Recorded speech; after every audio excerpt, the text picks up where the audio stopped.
The 1920s were obviously a really rich and dynamic time in American history. We had just come out of World War I, and people were realizing that was short and frail, and it was before the Depression came and put a damper on everything. So there was this really vibrant in-between slice, the 1920s, where if you were a savvy opportunist like George Remus was, you could really go for it and pursue your version of the American dream. And George Remus pursued the American dream probably more outlandishly than most. He was a German immigrant who never became an American citizen. He grew up impoverished in Chicago. His father was an alcoholic. Remus dropped out of school to support his family. He put himself through pharmacy school and through law school, and he realized as the prohibition started dawning that there was money to be made in this illegal enterprise. And he scoured the Volstead Act for loopholes, and he found one. And he was able to exploit this loophole more brilliantly than anyone else in the world. By the end of his first year in business, Remus owned 35% of all the liquor in the United States, which is astounding.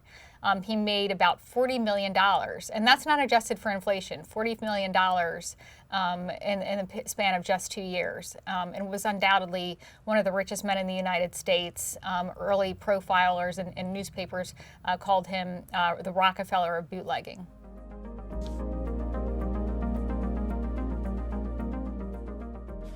Imogene Remus met George Remus when she was still Imogene Holmes. She was a cleaning lady in his law office in Chicago, and she befriended Remus. She was definitely aspirational. She knew that Remus was a very successful lawyer, and they hit it off, and he offered to handle her divorce. No need to pay him any money for his services, and they began a romance. He divorced his first wife and married Imogene, and together I think that they created this ideal. They had this aspiration ideal of what kind of couple they wanted to be. George Remus was a self-educated man in terms of books and history and science and medicine and all these in history, all of these subjects had fascinated him. And Imogene, as the New York Times ran in a newspaper article, was a middle-aged flapper. So she was sort of rediscovering herself after having a long life of sort of poor drudgery, married to this first man who made her miserable. And together, of course, they created this beautiful vision. They threw these lavish parties at their Cincinnati mansion. Imogene played the hostess, and she designed these favors and sent out all the invitations. And Remus orchestrated, aquatic nymphs to do synchronized swimming routines in his pool that he named after Imogene.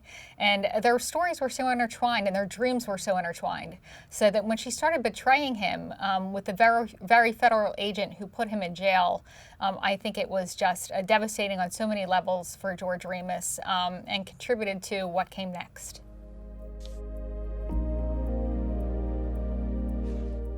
When Imogene eventually betrayed George with the very federal prohibition agent who put him in jail, this betrayal was so destructive and so devastating that it set into motion a chain of events that neither Remus nor Imogene could stop, and led them both on a path of devastation and destruction, and eventually murder.